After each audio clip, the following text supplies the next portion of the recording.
Você já se perguntou por que aquela notificação simples é capaz de sequestrar sua atenção no meio de uma conversa, ou por que o ato de rolar o feed parece interminável?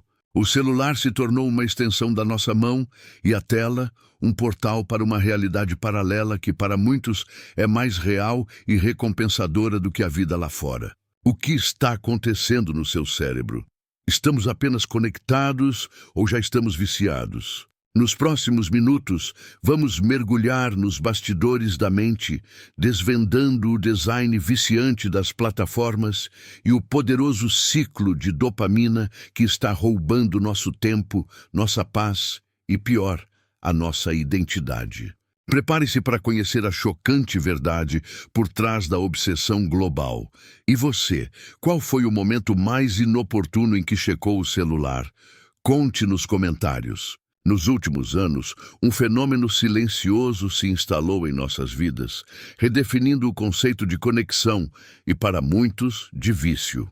Não estamos falando de substâncias ilícitas, mas de algo muito mais sutil, acessível e socialmente aceito: o seu telefone celular e as redes sociais que o habitam. A média de tempo que passamos conectados, rolando o feed, já ultrapassa a de muitas atividades essenciais. O celular se tornou a nossa última visão antes de dormir e a primeira ao acordar. Você, que está nos acompanhando agora, já parou para observar a urgência quase física que sente ao ouvir o som de uma notificação? Esse clique, esse pequeno alerta visual, é o ponto de ignição de uma armadilha psicológica meticulosamente projetada. O que a maioria ignora é que essas plataformas não foram criadas apenas para conectar. Elas foram engenheiradas para consumir o seu tempo e, no processo, reescrever a maneira como o seu cérebro busca satisfação. Por trás da fachada colorida e da promessa de união, existe uma ciência obscura trabalhando para manter você refém da tela. Neste mergulho profundo, vamos expor os mecanismos que transformaram a conveniência em compulsão, a comunicação em dependência. Prepare-se para ver a tela do seu celular sob uma luz totalmente nova. Uma luz que revela o seu verdadeiro poder e a fragilidade da nossa atenção na era digital. Tudo começa com um nome que soa quase científico: condicionamento operante. Essa teoria, desenvolvida pelo psicólogo comportamental B.F. Skinner, é a base secreta que sustenta o ecossistema das redes sociais. Skinner descobriu que o comportamento pode ser reforçado pela recompensa, mas há um detalhe crucial que os engenheiros do Vale do Silício dominaram. O reforço mais viciante não é o constante, e sim o intermitente, também chamado de reforço de razão variável. Imagine a seguinte cena, que é a sua rotina. Você posta algo, mas não sabe quando a primeira curtida chegará, nem quantas virão. Essa imprevisibilidade é a chave mestra. O seu cérebro, ao invés de buscar a recompensa em si, torna-se viciado na espera da recompensa. É a mesma mecânica dos caça-níqueis, ou de um jogo de azar. Você puxa a alavanca, ou no nosso caso, rola o feed ou checa o celular, esperando o grande prêmio. A cada notificação, a cada novo like ou comentário, o cérebro recebe uma descarga potente de dopamina, o neurotransmissor do prazer e da motivação.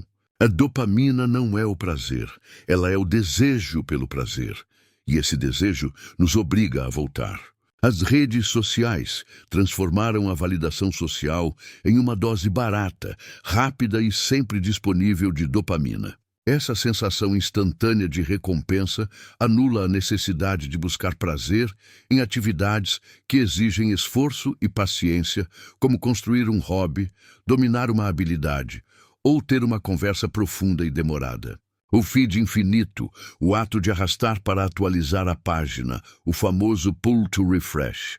Tudo isso são gatilhos perfeitamente desenhados para simular a alavanca de um jogo, para manter você puxando em um ciclo químico que é mais difícil de quebrar do que a maioria das pessoas imagina.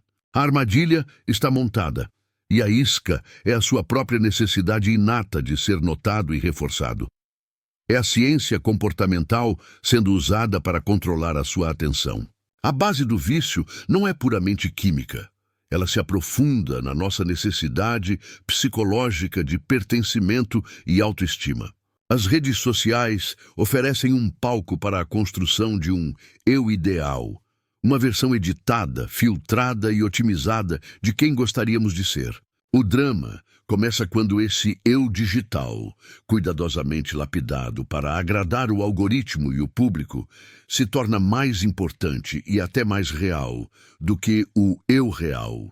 A cada postagem cuidadosamente selecionada, a cada legenda pensada para gerar impacto, estamos inconscientemente pedindo validação.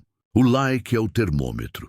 Se ele vem em peso, nos sentimos aceitos, importantes, até mesmo poderosos. É uma recompensa social imediata que, em segundos, eleva nossa sensação de valor. Mas e quando o like não chega? O que acontece na mente de quem se expõe e não recebe o reconhecimento esperado? A ausência de feedback positivo é interpretada pelo cérebro como rejeição, levando a uma queda brusca de humor. O resultado é a instalação de uma ansiedade de performance crônica. A autoestima passa a ser terceirizada, dependente da métrica volátil da aprovação externa. Começamos a medir nosso valor pela quantidade de interações recebidas, instalando um vazio que, ironicamente, tentamos preencher com mais tempo de tela e mais produção de conteúdo. Buscamos ser perfeitos na tela para compensar as imperfeições da vida. Isso gera o chamado medo de ficar de fora, ou FOMO, Fear of Missing Out. A sensação de que todos estão vivendo uma vida mais excitante, mais feliz, mais bem-sucedida, te obriga a voltar, repetidamente, para a tela. Apenas para confirmar o que sua mente já lhe diz, você está perdendo algo. E essa comparação constante com vidas idealizadas é um veneno lento que mina a satisfação com a própria realidade. Vimos como a dopamina e a necessidade de validação constroem a base deste vício, usando a própria fragilidade da nossa autoestima. Queremos saber a sua opinião. Pense no último momento em que você sentiu a urgência de checar o celular. O que exatamente estava buscando? Uma notícia ou a confirmação de que você era importante para alguém? Deixe seu comentário agora e nos diga: qual a sua maior dificuldade em se desconectar? Sua resposta pode ajudar outras pessoas. A linha entre o uso casual e o vício é tênue, mas o momento da travessia é marcado por um sintoma inequívoco e alarmante: a fuga da realidade. Quando as redes sociais deixam de ser uma ferramenta de lazer e se tornam o principal e único mecanismo para lidar com o tédio, a ansiedade, os conflitos ou o estresse, o hábito se converte em uma compulsão que destrói pontes. O indivíduo viciado passa a evitar ativamente situações da vida real, que exijam esforço ou que não ofereçam a mesma dose rápida de dopamina. Conversas presenciais se tornam menos interessantes e mais demoradas do que as interações digitais. Tarefas de trabalho ou estudo são interrompidas constantemente para uma olhadinha no feed que dura segundos, mas rouba minutos da sua concentração. A procrastinação se torna uma rotina e o desempenho profissional e acadêmico despenca. O custo psicológico é alto e se manifesta de forma física. A ansiedade dispara sempre que o acesso é negado, o celular é esquecido ou a bateria está acabando. Um fenômeno clinicamente conhecido como nomofobia, o medo irracional e paralisante de ficar sem o celular. A solidão se aprofunda. Não a solidão de estar sozinho, mas a solidão de sentir-se desconectado, mesmo estando rodeado de pessoas, pois o vínculo real foi atrofiado. Em casos dramáticos, o vício pode levar à insônia crônica, já que a luz da tela e o estímulo da dopamina inibem a produção de melatonina, gerando irritabilidade intensa e, em muitos casos, quadros depressivos. O ciclo de recompensa é tão desregulado que a pessoa só consegue sentir um alívio momentâneo por meio do dispositivo. O que era um meio de conexão torna-se um véu que obscurece e aprisiona a vida real, transformando o sujeito em um mero espectador da própria existência. Se você permaneceu conosco até aqui, nosso agradecimento é imenso. Em um mundo que luta incessantemente para sequestrar sua atenção a cada segundo, sua dedicação em investigar esse tema complexo é o que nos move e prova a sua busca por consciência. Agradecemos grandiosamente por permanecer neste vídeo, o capítulo mais revelador sobre a intencionalidade da indústria e o caminho para a liberdade ainda está por vir. Continue conosco. Isto que estamos descrevendo não é um acidente de percurso. É essencialmente um modelo de negócios. As redes sociais lucram com o seu tempo de atenção e, para maximizar os lucros, elas precisam maximizar a sua permanência na tela. Isso exige que elas hackeiem a sua mente usando a própria psicologia contra você. O termo Dark Patterns, padrões sombrios, refere-se a interfaces de usuário intencionalmente criadas para enganar ou manipular o usuário a fazer algo que ele não faria em sã consciência. O ponto vermelho da notificação que te força a clicar, o autoplay que inicia o próximo vídeo antes que você perceba a ausência do botão curtir em algumas plataformas, substituído pela reação que induz uma emoção mais forte. Todos são exemplos de engenharia persuasiva que beira o antiético, projetados para explorar nossas fraquezas cognitivas. Os algoritmos não apenas respondem ao seu comportamento, eles o antecipam e o moldam.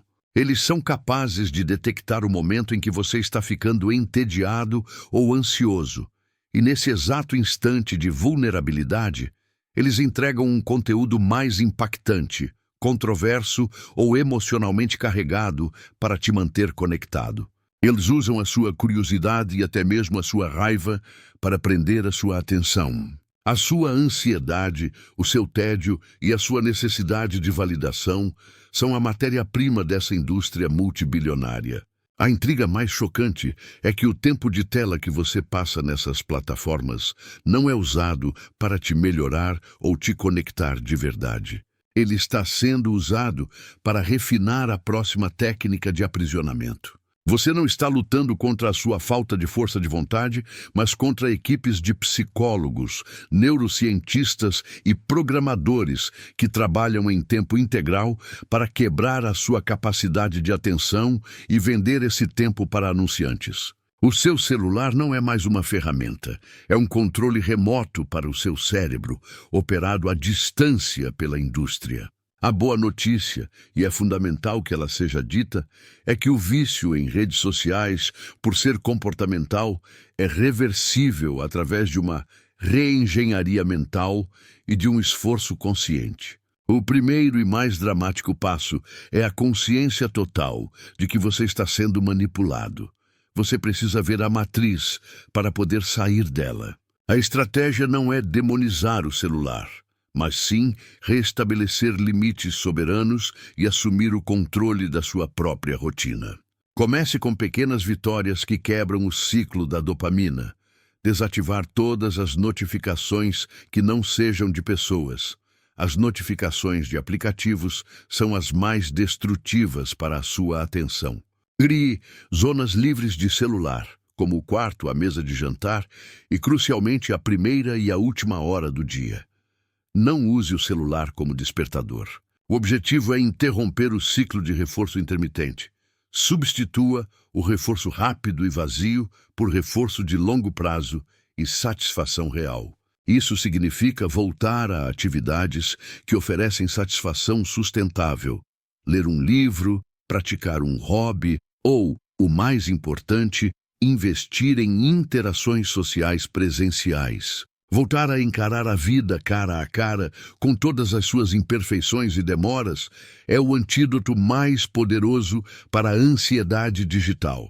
É preciso um esforço intencional e heróico para valorizar a realidade que não tem filtros, que não oferece likes imediatos, mas que oferece algo muito mais valioso: sentido, profundidade e satisfação genuína. O controle da sua atenção é o ativo mais valioso do século. As plataformas querem roubá-lo para si. A escolha de lutar por ele, de reverter a dependência e de voltar a viver uma vida rica e não filtrada, é sua. O ciclo de vício pode ser quebrado quando você decide que sua vida real vale infinitamente mais do que a sua vida na tela. A jornada pela mente viciada nas redes nos revela um padrão complexo, um sistema projetado para manter a nossa atenção cativa. Mas ela também nos mostra o caminho para a liberdade. Recuperar a atenção e a satisfação na vida real é o maior ato de rebeldia e autossuficiência que podemos ter na era digital. Agora, eu quero saber a sua experiência. Qual das revelações sobre a dopamina ou os dark patterns mais te impactou? Você já sentiu na pele a nomofobia? Deixe sua opinião e um relato nos comentários e inicie uma conversa sobre o seu próprio processo de desconexão. Se este mergulho profundo na psicologia do vício te fez repensar seus hábitos e te deu a força para mudar, inscreva-se no canal para mais investigações como essa. Ative o sino para acompanhar nossa jornada em busca da consciência e nos vemos no próximo vídeo.